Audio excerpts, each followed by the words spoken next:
This is AMTV. Hello there everyone, and welcome to part 13 of this series looking at the history and impact of Doctor Who ratings. If you're joining us for the very first time, a very warm welcome to you.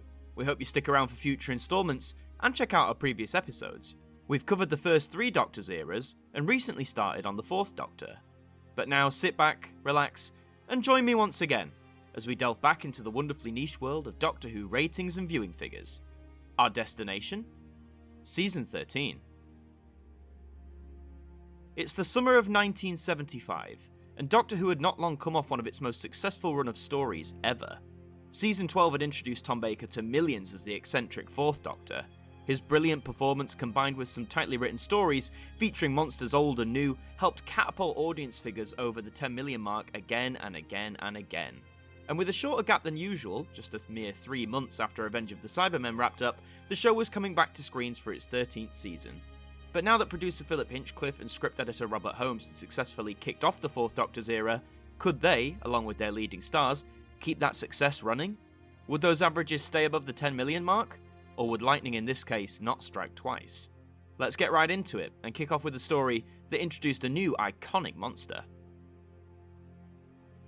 The first story of Season 13 is Terror of the Zygons.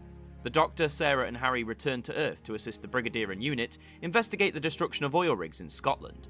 An alien terror lurks beneath the dark waters of Loch Ness. The Zygons want Earth as their own. This story is comprised of 4 episodes, which began airing on the 30th of August 1975 and concluded on the 20th of September. Here are the individual viewing figures for all 4 episodes, and I must say, after the highs of Season 12, these are quite the startling numbers to kick off with. Whilst Part 1 achieves the peak of the story with 8.4 million, the very next week, Part 2 brings in the lowest, with 6.1 million tuning in. Things pick up as the story does progress, but this is arguably not the start the BBC were hoping for, especially as the programme had enjoyed fairly successful season openers for the 1970s so far. In terms of the top 40 TV programmes chart, Parts 1 and 3 charted, with the former peaking at 29th place. Parts 2 and 4 missing out on charting as high. So despite the love Terror of the Zygons holds amongst fans, just what contributed to these lower than expected opening figures? Well, before we address our usual factors such as competition and promotion, I think we need to address the story's transmission dates first. Going out in August and September, this was the first time Doctor Who had gone out at this time of year since the Season 6 opener, The Dominators, all the way back in 1968. With audiences used to the Time Lord kicking off new adventures in December or January, it is possible that in the pre-internet age that viewers were initially unaware that the programme was returning so soon after Season 12's conclusion in May. It does sound plausible, if it weren't for the decent run of promotion that Terror of the Zygons received prior to Part 1 being transmitted. For starters, the story was featured in a trailer promoting BBC One's autumn season, showcasing that this was indeed a new adventure and not just a repeat. Secondly, the Monday before Part 1, on the 25th of August, Tom Baker hosted an edition of popular children's show Disney Time, where in costume as the Doctor, he presented and narrated links between the various clips shown by the famous studio. The segment ends with him receiving a note from the Brigadier, and him dashing back to the TARDIS, in which he informs audiences he will see them next Saturday, nicely tying into Terror of the Zygons broadcast and the story itself. In terms of promotion in the written medium, some gorgeous colour artwork was featured in the Radio Times, drawn by the legendary Frank Bellamy. So if promotion for the season opener was strong, was it competition over on ITV that drew people away in their millions? In some respects, yes, it was. For Part 1, competition was fairly lacklustre, with many lightweight summer programmes going against Doctor Who, with little success. However, the night of Part 2's broadcast saw a brand new space opera air in the London region, Gerry Anderson's Space 1999. This show was offering science fiction with a much larger budget than anything the BBC could muster, and given the quality associated with the Gerry Anderson name, combined with extensive hype and promotion, the new show's initial episode performed exceptionally well. In turn, this better explains the over 2 million drop in Terror of the Zygons, resulting in Part 2's 6.1 million figure. Fortunately for Doctor Who, however, Space 1999 was only competing in the London region, and even though audiences were large for the new show's debut, they didn't stick around, causing Part 3 of Terror of the Zygons to gain most of those 2 million viewers back. Even with big budget sci-fi, it seemed ITV just couldn't crack good old Doctor Who. At least, not for the time being. Terror of the Zygons is a fan favourite for many reasons. The titular creatures themselves have that wonderfully iconic design and voice, combined with a pacey plot featuring the unit regulars one last time. In the Briggs case, anyway. It had all the elements of a Great Who adventure. For me, it still has a little tinge of the Pertwee era about it, but that doesn't mean I don't enjoy it. As a season opener, I think it does a fantastic job in getting viewers' attention and keeping them hooked for what's next. But despite viewing figures rising up and down throughout the story's run, how did it average out? Overall, the story attracted an average of 7.5 million viewers, a 1.5 million drop from the season 12 finale, but nevertheless a pretty steady average for a season opener. It's not crossing the 10 million barriers that Robot had done nearly a year previous, and after a strong run of stories that met the same achievement, I wouldn't be surprised if, initially, this may have seemed a bit odd or even concerning to the production team and the BBC higher-ups. As mentioned though, despite Space 1999 taking millions away from the programme, that show's success was not to last. That, combined with kicking off the season in a time of the year that Doctor Who hadn't occupied in years, and the last remnants of summer weather arguably keeping people away from their tellies, probably didn't help too much. But as we've learned on this journey, just because a story has lower figures initially doesn't necessarily define its quality, and if you ask most people, they say that Terror of the Zygons is one of the best classics out there. To enjoy said classic today, you can read the Target book from 1976, and no audio adaptation as of yet, at the time of this recording. To watch it, you have two separate VHS releases, a compilation edit from 1988, and the original episodic version from 1999. Or to be more up to date, you can enjoy the story on DVD, which was released in 2013, originally intended to be the last release of the classic series on the format, before the animations came into play. It goes without saying that if you want an accessible, fun and exciting story from Classic Who to get you into things, that Terror of the Zygons is a solid first pick. Many have said that it is just about everything you could want from a story in this era.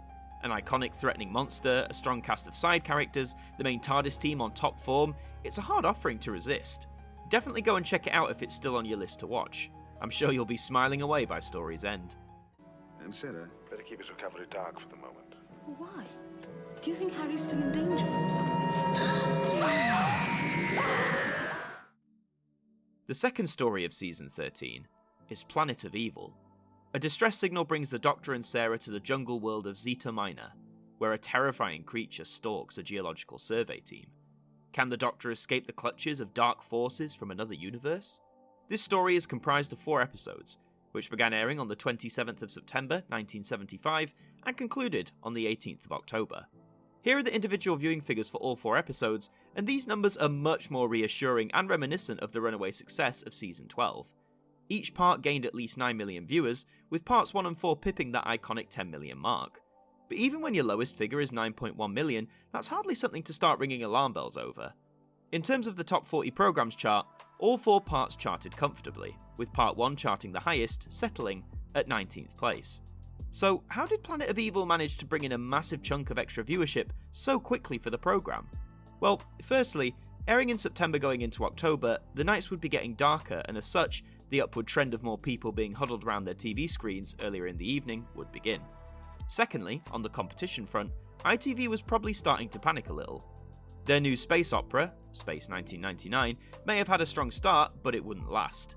Whilst it still had a loyal and dedicated viewership, it just didn't pull in the numbers that Doctor Who did. Other competition in different regions ranged from a selection of old movies, Western show Bearcats, and pop show Supersonic, none of which held a candle to the Doctor and Sarah Jane. There wasn't necessarily a lot of promotion for the adventure itself, but Doctor Who was popping up in the press more and more. Whether it be turning on the Blackpool Illuminations or publishing short stories from young fans, Doctor Who was firmly in the public consciousness on a consistent basis.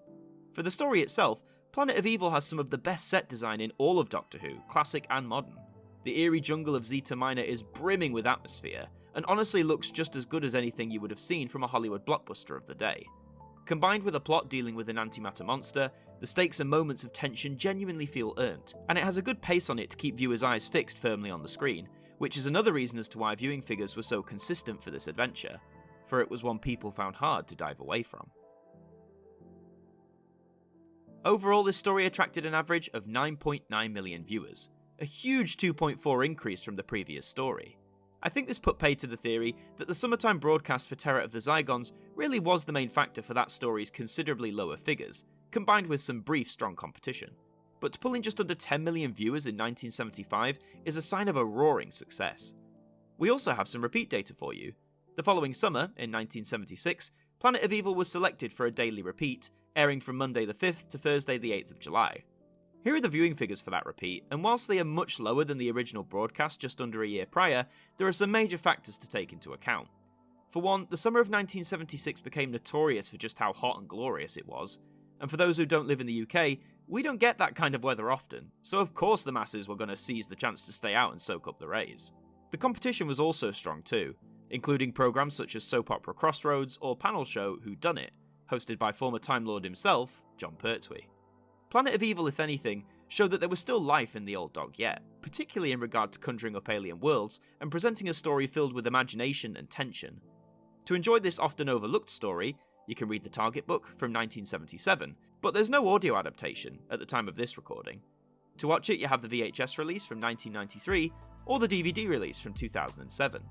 It may be sandwiched between two of the most celebrated stories in the programme's history, but make sure you don't overlook Planet of Evil. If anything, there's a lot of fun to be had, plus some genuinely chilling moments and concepts.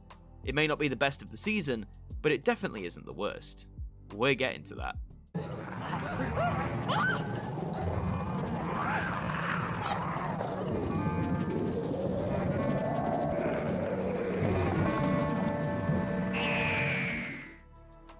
The third story of Season 13 is Pyramids of Mars. Marcus Scarman returns from Egypt, a changed man, and seeks to release the evil of Siren Sutekh from his pyramid prison. With mummy robots patrolling the woods, the Earth will be laid waste in 1911 unless the Doctor can avert catastrophe. This story is comprised of 4 episodes, which began airing on the 25th of October 1975 and concluded on the 15th of November. Here are the individual viewing figures for all 4 episodes, and blimey, these numbers only keep going up! Parts 2 and 4 both crack 11 million viewers, which is insane in itself, and the peak is Part 4 with 11.7.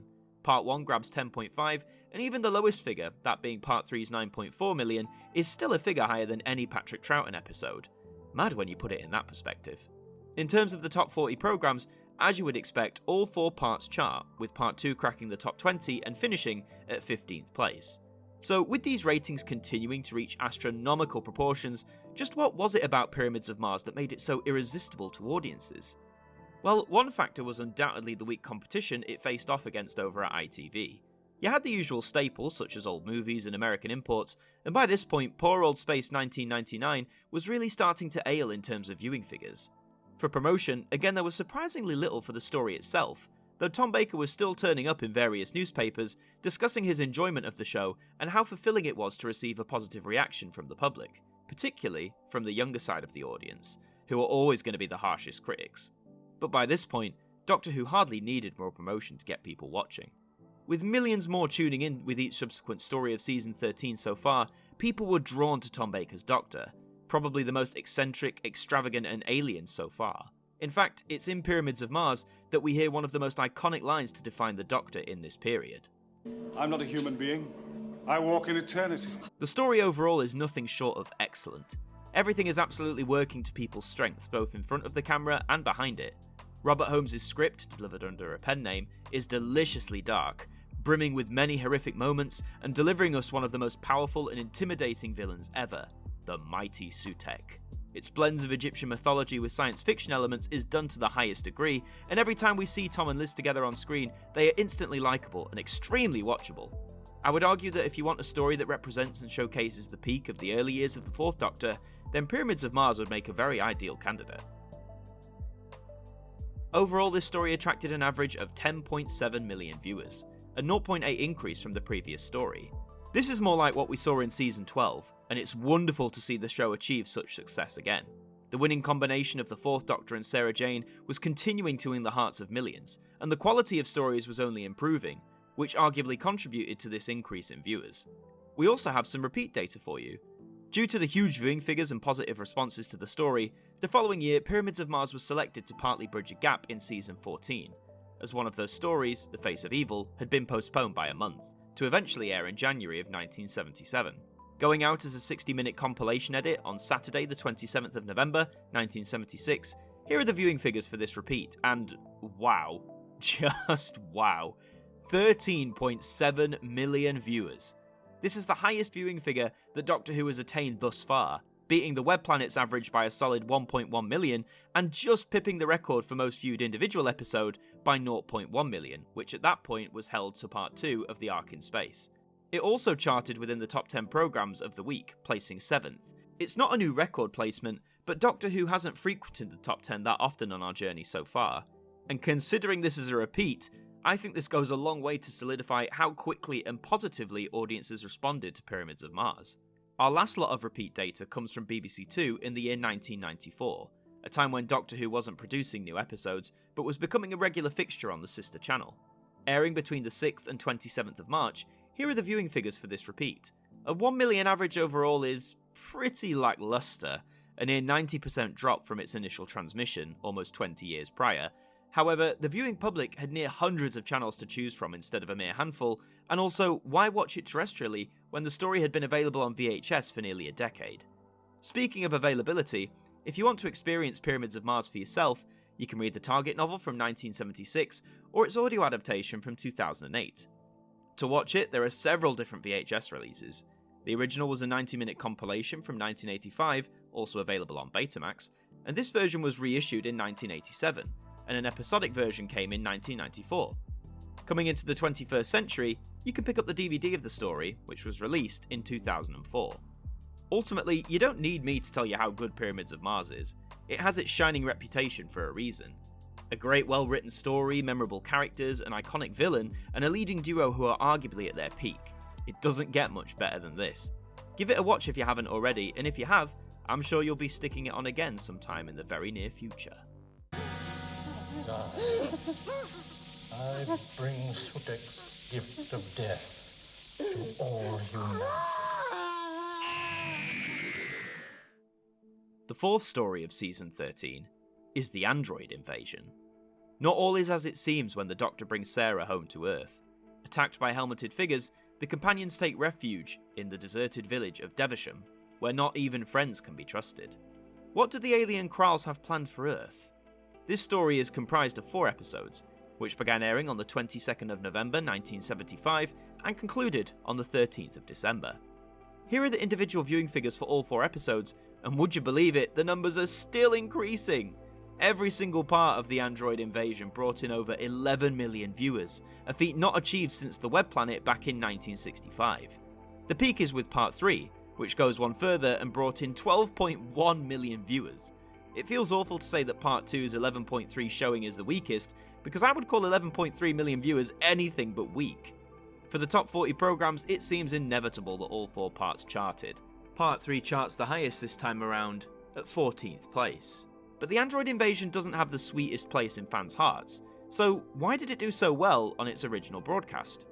Well, for starters, the android invasion actually got a little showcase in a Saturday night lineup trailer for BBC One, the day before Part 1's broadcast. These lineup trailers were a staple back in the day, and were often a tried and trusted method in raising audience awareness of upcoming programmes for a certain evening and turning in higher viewing figures as a result.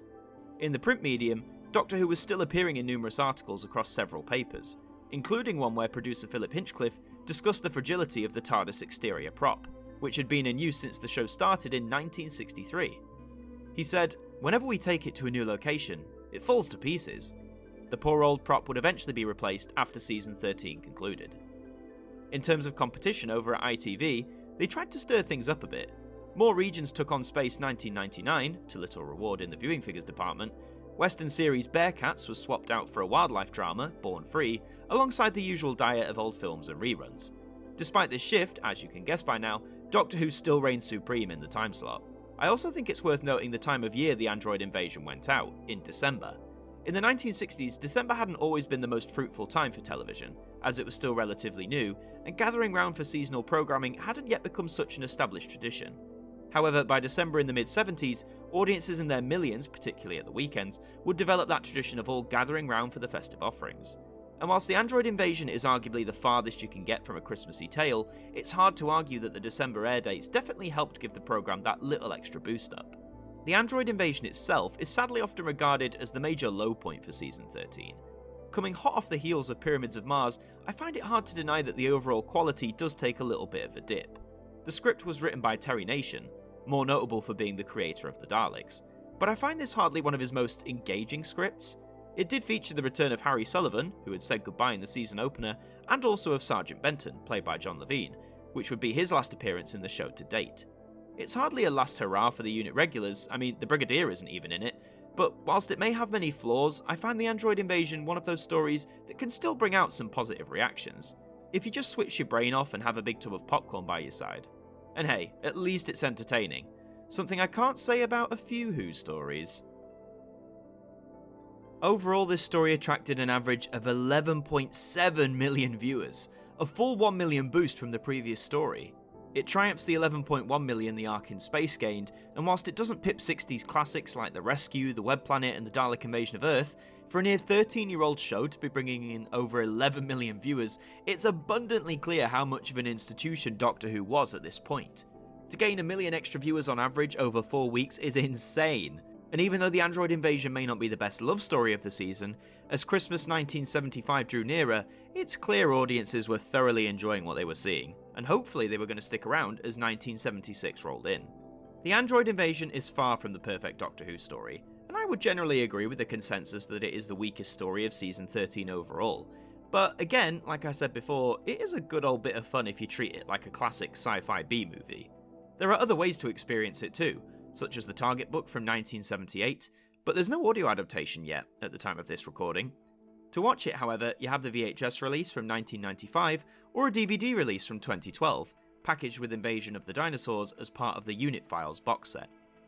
If you want to see a Terry Nation script for Doctor Who that doesn't feature the Daleks, well, it's either this or the Keys of Marinus, so pick your poison. But in all seriousness, don't skip this one on your watch-alongs or binge-throughs. Give it another chance, and hopefully you'll get that same kind of entertainment value out of it as I do.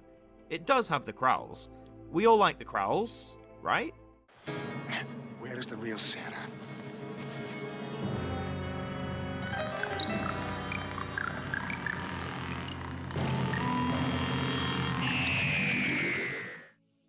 The fifth and penultimate story of Season 13 is the Brain of Morbius. On the desolate planet Karn, Mahendri Solon continues his macabre quest to build a body to house the brain of the Time Lord Morbius.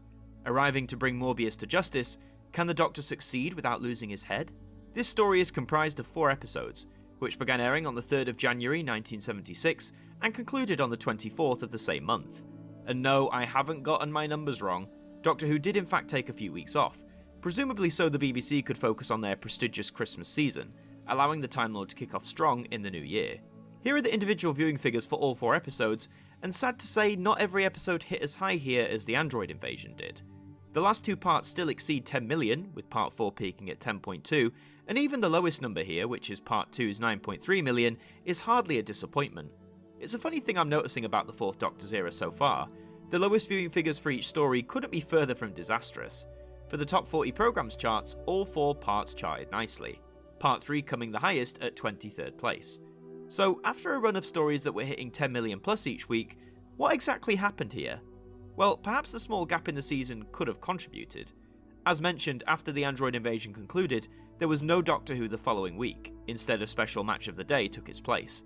The week after that, on the 27th of December 1975, a compilation edit of Genesis of the Daleks aired, and then finally, The Brain of Morbius began the following week, on the 3rd of January. Perhaps the repeat the week beforehand prompted some viewers to believe that another repeat was on the horizon, instead of an original story? Far-fetched perhaps, but remember, this is before the days of the internet and even Doctor Who magazine, and if you didn't check the Radio Times carefully, you may have been none the wiser. There was no special trailer or extensive promotion in said listings magazine, but Doctor Who began hitting the headlines for a very different reason as The Brain of Morbius was transmitting. The question of violence in the show had been brought up the previous year by everyone's favourite children's advocate, Mary Whitehouse. However, it seems with The Brain of Morbius, this was a turning point. Not only did Whitehouse's criticisms make the headlines, but more concerned parents were beginning to speak up. Indeed, the rather Frankenstein-inspired plotline does feature some genuinely horrifying moments, and it's understandable why perhaps some parents found this a little bit too much for 5:45 on a Saturday. However, these voices of dissent would continue to get louder, but no real action or shift in the show would occur, at least not for now. But what about the competition? Was that the reason for the initial lower figures? The pop show Supersonic was still battling the Time Lord in certain regions, however many started airing the extremely popular talent show New Faces. Now, this show had gone up against Doctor Who for the past few years, and sometimes did succeed in scooping viewers away from BBC One. The start of a new season for this show is arguably the main cause for the roughly 2 million drop seen at the start of the Brain of Morbius, though it seems they couldn't hold that audience for long, as over 500,000 returned to Doctor Who by the story's end. In regards to said story, as mentioned, it does have some pretty heavy overtones and comparisons to the story of Frankenstein, originally written by Mary Shelley. But like all the best homages, Doctor Who does inject its own style into it. We get introduced to the Sisterhood of Karn, one-hit wonders in the classic era, but a group that later became more prominent and important sometime into the revived series. But perhaps what this is best remembered for these days is the appearance of a group of gents referred to as the Morbius Doctors. In a mental battle with the deranged Time Lord, we see the Doctor's past incarnations flash before him, but after William Hartnell, we see 8 more faces we had never seen play the Doctor on television before. The official status of these Doctors is something fans have debated for over 45 years, and only recently were they seen again in the main TV show. Whether you find them canon or not, I love moments like this in the programme, where we get a surprise glimpse at an aspect of the Doctor's life that we previously didn't know about, or maybe we weren't supposed to know about. I'll let you be the judge of that one. Overall, this story attracted an average of 9.8 million viewers, a 1.9 drop from the previous story. Whilst it may seem disheartening to see such a huge decline like this, to once again nearly pull in 10 million on average is hardly a failure. 2 weeks off the air arguably didn't help matters much, and the early January New Year period can often be a competitive one for television. We also have some repeat data for you. 1 week after the record-breaking repeat of the Pyramids of Mars, the Brain of Morbius was selected to help plug the mid-season gap of Season 14. Airing as a 1-hour compilation on Saturday the 4th of December, here are the viewing figures for this repeat. A very impressive 10.9 million viewers, placing 17th on the top 40 programmes chart. Whilst it doesn't compare to the staggering 13.7 million achieved by the Pyramids of Mars the previous week, this figure is much higher than the story's original broadcast, improving its average by 1.1 million. The Brain of Morbius is often considered as another standout hit from Season 13, and with all that's crammed into it, I would agree. We get introduced to a new member of the Doctor's own race, the deranged Morbius, and we also get some great moments of suspense and horror. It really does feel like a blending of Doctor Who and the popular Hammer horror films of the day. To experience that style for yourself, you can read the Target book from 1977 or its audio adaptation from 2008. To watch it, you have the original VHS release from 1984, the second ever Doctor Who story to be released on the format, though this is a slightly amended version of the compilation edit. A further release on VHS followed in 1990, this time in its original 4-episode format. You can also enjoy this story via a DVD release, which came out in 2008.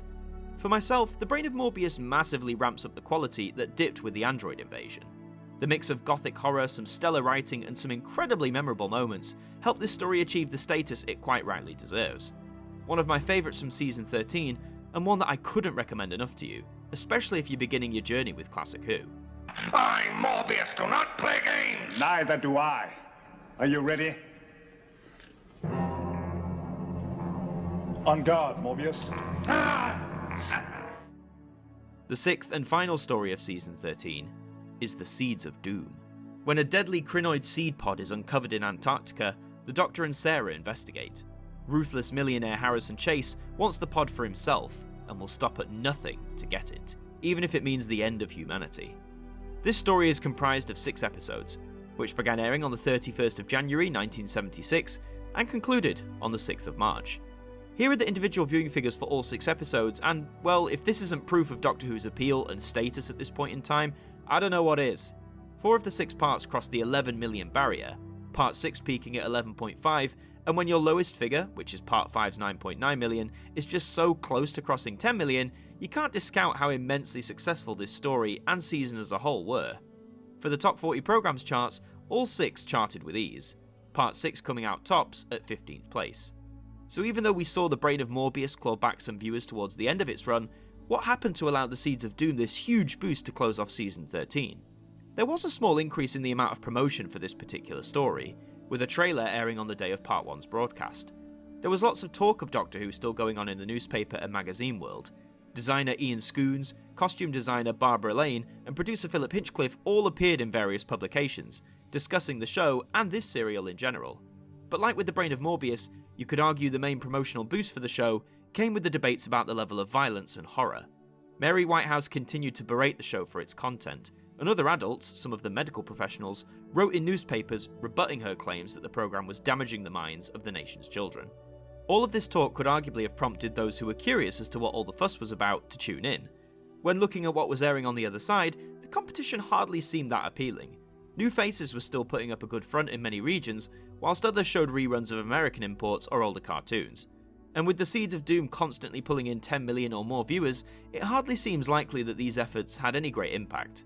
The Seeds of Doom in many respects is the perfect closer to Season 13. It again employs a good balance of horror, science fiction, and that quintessential Doctor Who charm. There are elements of the 1956 classic Invasion of the Body Snatchers rooted within it, but once more, Doctor Who has always done a great job at acknowledging its influences and enhancing them with its own unique style. The Krynoid monsters may not be the most effective, but their transformation and menace is immense. The cast are having a ball with their roles, such as the uptight Harrison Chase or his brutal heavy man Scobie. Tom Baker and Elizabeth Sladen continue to deliver wonderful performances, and by this point, it's so easy to see why so many millions would cite the pair as their favourite TARDIS team. Good things don't last forever though, but more on that when we get there. Overall, this story attracted an average of 10.9 million viewers, a 1.1 increase from the previous story. It's great to see that with the season finale, we see Doctor Who average out over 10 million viewers once again, with a 6-part story no less. The huge boost arguably shows that despite all the criticisms of horror and violence, it was clearly connecting with audiences, and not only that, but it was bringing a whole new batch of viewers in too.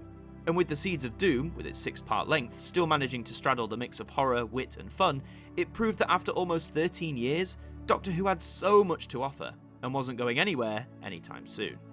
To enjoy the Seeds of Doom today, you can read the Target book from 1977, or its audio adaptation from 2019. To watch it, you have the VHS release from 1994, or the DVD release from 2010.